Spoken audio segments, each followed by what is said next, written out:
Assalamualaikum warahmatullahi wabarakatuh. Perkenalkan, nama saya Ine Tuting Amalia. Saya mahasiswi dari Universitas Muhammadiyah Sukabumi, Program Studi Pendidikan Bahasa dan Sastra Indonesia semester 7.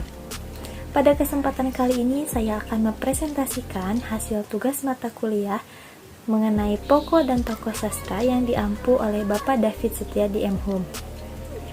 Adapun tokoh yang akan saya bahas kali ini yaitu bernama Eriska Febriani. Nah, sebelum pada pokok pemikirannya, saya di sini akan sedikit memaparkan biografi singkat dan latar belakang Eriska dalam menuliskan karya-karyanya. Eriska Febriani adalah seorang penulis muda yang lahir pada tanggal 25 Maret 1998. Ia menyelesaikan pendidikan taman kanak-kanak di TK Bandar Lampung, kemudian sekolah dasar di SD Al-Kausar Bandar Lampung, sekolah menengah pertama atau SMP di SMPN 23 Bandar Lampung, dan menyelesaikan sekolah menengah atas atau SMA di SMA Muhammadiyah 2 Bandar Lampung. Setelah lulus SMA, ia melanjutkan pendidikan perguruan tinggi di Universitas Lampung dengan jurusan Argeoteknologi, dan dilanjut dengan pendidikan S2 di Institut Pertanian Bogor dengan jurusan Arsitektur Lanskap. Nah, perempuan kelahiran Bandar Lampung yang kerap disebut dengan Eris atau Eriska ini memiliki hobi menulis sejak kelas 2 SMP. Ia menyalurkan hobinya dengan menuliskan dialog-dialog sederhana, lalu mengirimkan pada teman-teman sekelasnya melalui SMS. Ternyata, respon dari teman-temannya itu sangat baik dan meminta Eriska untuk terus menulis. Hal ini tentu membuat Eriska lebih bersemangat dalam menulis.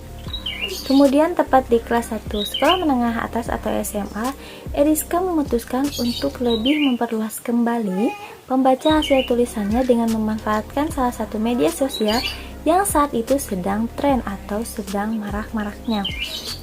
Media sosial tersebut bernama Facebook. Di dalam Facebook terdapat fitur tag atau menandai, sehingga kita dapat menandai siapapun yang kita kenal ataupun yang kita tidak kenal. Asalkan kita mengetahui akunnya, maka tanda yang kita sebutkan tersebut akan tersampaikan.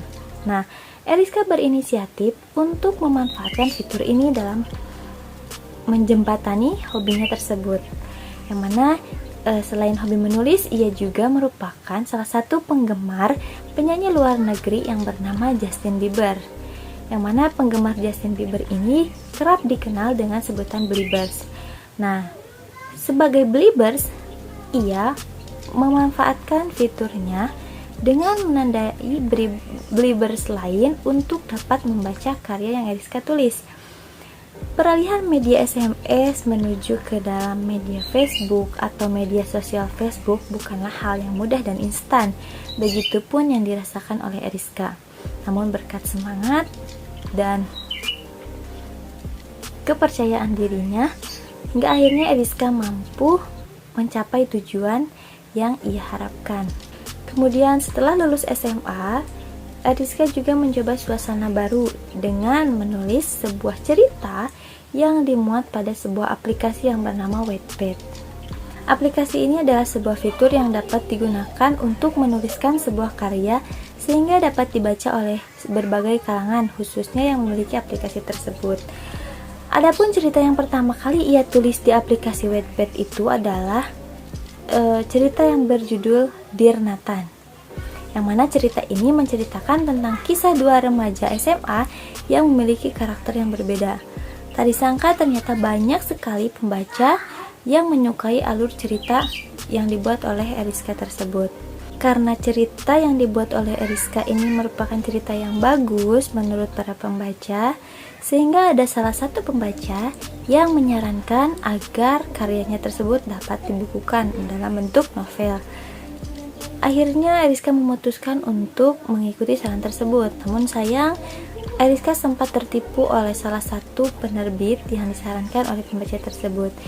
Kemudian tak lama dari itu adalah satu penerbit yang menawarkan diri untuk mengambil atau mengangkat naskah Eriska sebagai buku. Namun Eriska sempat trauma dan juga sempat merasa takut akan terjadi kedua kalinya. Akan tetapi setelah ia mencari informasi, ternyata penerbit tersebut sudah banyak menerbitkan buku dan pada akhirnya ia menerima tawaran tersebut. Dari situlah Eriska memulai karyanya sebagai penulis. Nah, jadi dapat disimpulkan bahwa Eriska merupakan seorang penulis muda yang mengangkat genre prosa yang karyanya berawal dari sebuah hobi. Nah, adapun karya-karya yang telah dituliskan oleh Eriska, yang pertama yaitu ada novel yang berjudul Dear Nathan. Nah, kemudian ada juga novel yang berjudul Hello Salma dan Thank You Salma. Nah, Dear Nathan, Hello Salma, dan Thank You Salma merupakan novel trilogi yang dibuat oleh Eriska. Kemudian ada novel Kisah untuk Gary, Kisah untuk Dinda. Nah, ini merupakan novel sequel dari karya Eriska Febriani. Kemudian ada Serendipity, Pancarona, Di Bawah Umur, Goodbye Daniel, dan Sekeping Hati. Dari semua karya-karyanya itu rata-rata berhasil diangkat menjadi sebuah film layar lebar dan web series yang tentunya banyak ditonton oleh puluhan juta penonton. Karyanya yang diangkat pada layar lebar adalah novel yang berjudul Dear Nathan, kemudian Hello Salma,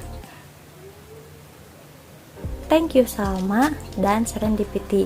Sedangkan karya lainnya seperti Kisah untuk Gary dan Di Bawah Umur difilmkan melalui web series. Salah satu karya Eriska yang pertama kali terkenal dan pertama kali ia tulis yaitu novel yang berjudul Dear Nathan. Nah, Dear Nathan ini menceritakan sebuah kisah cinta SMA tentang tokoh yang bernama Nathan dan Salma, yaitu dua murid yang memiliki kepribadian berbeda. Nathan yang memiliki sifat bandel dan tidak pernah mengikuti aturan sekolah, sedangkan Salma merupakan siswi yang memiliki kepribadian yang baik dan rajin. Perbedaan itu justru saling melengkapi pertemanan mereka dan membuat mereka semakin dekat, dan lama-kelamaan benih cinta pun tumbuh dan mereka mulai menjalin hubungan. Kemudian ada lagi novel yang kelanjutan dari Dear Nathan, yaitu novel Hello Salma. Pada novel Hello Salma ini menceritakan tentang Salma dan permasalahannya. Nah, sedangkan untuk novel Nathan itu lebih pada Nathan dan permasalahannya. Kemudian Eriska juga menuliskan sequel cerita yang berjudul Kisah untuk Gary dan Kisah untuk Dinda. Kisah untuk Gary bercerita tentang kisah kehidupan seorang gadis SMA yang bernama Dinda yang berubah 180 derajat setelah ayahnya ditangkap oleh KPK. Nah, ayah Dinda hidup serba mewah. Awalnya Dinda hidup serba mewah dan selalu tampil berbeda dari temannya yang lain. Apa yang menjadi keinginannya pasti akan terwujud. Tapi kini kehidupan Dinda menjadi berantakan. Ia yang dulunya suka membuli jadi orang yang dibuli. Kemudian dia yang dulunya kaya menjadi miskin dan harus rela pindah dari rumah yang megah menjadi rumah yang sempit, juga hanya di sebuah kontrakan. Kemudian ada karyanya yang lain berjudul Di Bawah Umur, yang mana Di Bawah Umur ini bercerita tentang Aryo dan Lana. Aryo adalah siswa SMA yang terkenal karena ketampanannya sekaligus kenakalannya. Aryo suka sekali membuat keributan di sekolah, sedangkan Lana adalah seorang siswi cantik pindahan dari Bandung yang memiliki sifat pemurung karena disebabkan oleh masalah keluarganya yang terjadi di masa lalunya. Berdasarkan pemaparan beberapa karyanya yang telah saya sebutkan tadi, maka dapat saya simpulkan bahwa pemikiran Eriska Febriani dipilih berdasarkan perhatiannya terhadap kehidupan remaja, yang mana mengangkat cerita yang sederhana dan terkesan nyata sehingga membuat para pembaca larut dalam cerita yang Eriska tulis. karena setiap karyanya menggunakan bahasa yang ringan. Bahkan ada juga yang menggunakan bahasa sehari-hari dalam kalangan anak remaja. Di samping itu, ia juga memasukkan sebuah permasalahan baik keluarga maupun lingkungan sekitar. Kemudian dalam menuliskan karyanya, Eriska selalu memikirkan struktur dan alur penceritaan. Selain itu, dalam menulis karyanya, Eriska juga menampilkan sisi kreativitas dan kecerdasannya yang dimiliki dalam menyatu padukan antara konflik yang satu dengan yang lainnya. Yang mana Eriska ini menggabungkan antara kehidupan sehari-hari dan fiksi, sehingga karyanya terkesan benar-benar nyata dan membuat pembaca larut dalam ceritanya. Pemikiran Eriska dalam mengambil tema kehidupan remaja itu karena beberapa hal. Pertama, ketika menulis hendaknya memulai dari hal yang sederhana dan terdekat dengan kita. Karena Eriska adalah seorang remaja, maka ia buatlah sebuah karya mengenai kehidupan remaja. Namun tidak cukup sampai di situ, Eriska juga memikirkan bagaimana karyanya dapat memberikan kesan yang nyata dan juga hidup, sehingga Eriska tentunya memerlukan pengetahuan yang luas agar setiap tokoh-tokoh yang terdapat dalam setiap ceritanya berbeda-beda, baik berbeda dalam gaya hidup, kebiasaan sehari-hari, gaya berbicara, hobi, pekerjaan, lingkungan yang berbeda, dan lain sebagainya. Hal ini dapat ia atasi dengan melakukan sebuah riset. Riset ini tentunya ia lakukan untuk mengumpulkan informasi yang jelas, akurat, dan luas. Nah, berdasarkan hal tersebut, Eriska melakukan suatu riset dan memposisikan dirinya sebagai tokoh yang ada dalam imajinasinya, sehingga ia benar-benar memperhatikan dan mempersiapkan karyanya secara matang, sehingga hal ini menyebabkan kecerdasan Eriska menonjol dalam setiap karya-karyanya. Karena dalam karya-karyanya membahas segala sesuatu dengan sangat mendetail, kemudian banyak peristiwa yang sering terjadi dalam kehidupan sehari-hari, dan tentunya dengan menggunakan bahasa yang ringan dan sederhana, sehingga dapat dipahami oleh pembaca dengan mudah. Terlebih pembaca tersebut adalah seorang anak remaja. Jadi ada satu kepaduan yang mana pembaca remaja dengan tema remaja. Hal ini tentu akan membuat suatu keterpadanan yang baik sehingga antara cerita dan pembaca itu dapat menyatu. Nah, dengan demikian Eriska selalu melahirkan karya sastra yang menyandang gelar bestseller, sehingga membuat pembaca itu tahu sisi kreativitas dan kecerdasan Eriska yang menonjol dalam setiap karyanya. Nah, kemudian alasan yang kedua yaitu karena remaja merupakan masa-masa yang memang banyak menyimpan sebuah kenangan yang tidak pernah diulang seperti pada masa SMA khususnya. Nah, sehingga selain tujuan Eriska banyak menulis karyanya dengan tema remaja, agar remaja yang masih belum mengalami sesuatu dapat belajar dari pengalaman yang telah dituangkan dalam karyanya. Nah, selain itu, ia juga menuliskan karya yang bertemakan tentang kehidupan remaja sebagai alat atau media ia untuk mengenang masa lalunya ketika ia berada di SMA ataupun di bangku sekolah. Nah, berdasarkan pernyataan-pernyataan tersebut, maka dapat saya simpulkan bahwa tujuan Eriska menulis sebuah karya sastra selain sebagai hobinya, Eriska juga menulis karya sastra untuk pemuas rasa keingintahuannya terhadap suatu hal yang berkembang dan terjadi di dalam dunia remaja dan trennya. Juga sebagai media untuk membagikan pengetahuan yang dimiliki oleh Eriska seperti pengalaman hidup yang dikemas dalam sebuah cerita fiksi yang menarik. Tidak hanya itu, ia juga menggunakan karyanya sebagai kepuasan diri sendiri dalam mengingat setiap masa lalunya, terutama pada saat ia berada di bangku sekolah. Nah, menurut saya hal ini menjadi menarik dari sosok Eriska yang mampu mengeluarkan karyanya dengan tema yang sama, namun di dalamnya terdapat konflik dan pesan moral yang berbeda-beda tentunya. Permasalahan yang berbeda serta tokoh-tokoh yang berbeda, namun tetap banyak disukai oleh pembaca. Hal ini tentunya menonjolkan bahwa Eriska ini memiliki kreativitas juga kecerdasan dalam menuliskan setiap karyanya sehingga banyak disukai oleh pembaca. Selain itu, keberhasilannya dalam mengambil hati para pembaca adalah terlebih dahulu ia menentukan sasaran pembaca. Jadi sebelum ia menuliskan atau mengeluarkan sebuah karya, ia tentukan dulu sasaran pembaca yang akan membaca karyanya tersebut. Apakah akan anak-anak, apakah akan orang dewasa, atau remaja, dan lain sebagainya. Sehingga ketika karyanya berhasil dibuat, pesan yang terdapat dalam cerita tersebut dapat tersampaikan dengan baik.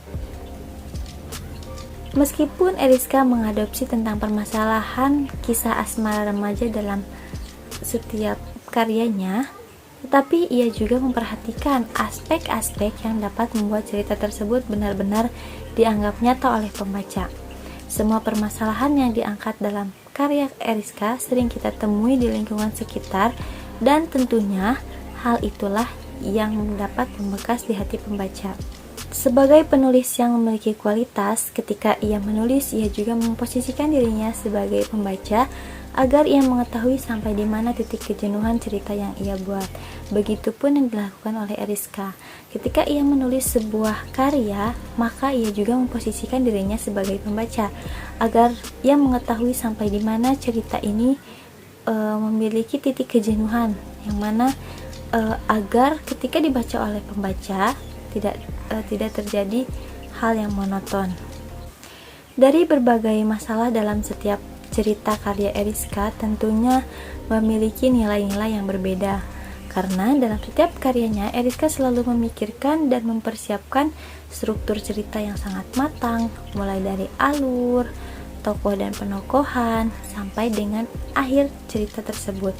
Dengan apa? Dengan melakukan riset yang matang dan menyeluruh, sehingga karya yang dibuat selalu membekas di hati para pembacanya. Dan tak heran jika semua karya-karya Eriska ini menyandang bestseller, juga difilmkan di layar lebar, bahkan sampai ke web series. Dalam setiap karyanya, Eriska selalu mempersiapkan dengan matang dan utuh di awal, serta memilih menggunakan bahasa yang sederhana, seperti pada kutipan dalam novel Kisah untuk Gary berikut.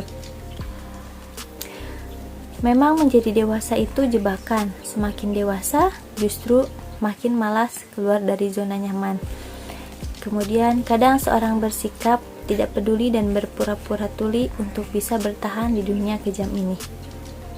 Nah, berdasarkan kutipan tersebut dapat disimpulkan bahwa dengan gaya bahasa yang sederhana dan persiapan yang matang dan utuh, pada tahap ini cerita yang dibuat oleh Eriska berada pada titik hubungan cinta, persahabatan, simpati dengan sesama manusia, yaitu dengan kita menghargai mereka sebagai individu atau golongan dengan kemungkinan-kemungkinannya sendiri, dan puas jika dapat membantu mereka dalam memahami bahwa setiap kehidupan itu tidak terlepas dari yang namanya masalah. Mungkin hanya itu yang dapat saya sampaikan mengenai pokok pemikiran Eriska dalam setiap karya-karyanya. Kurang dan lebihnya mohon dimaafkan dan semoga bermanfaat. Terima kasih. Wassalamualaikum warahmatullahi wabarakatuh.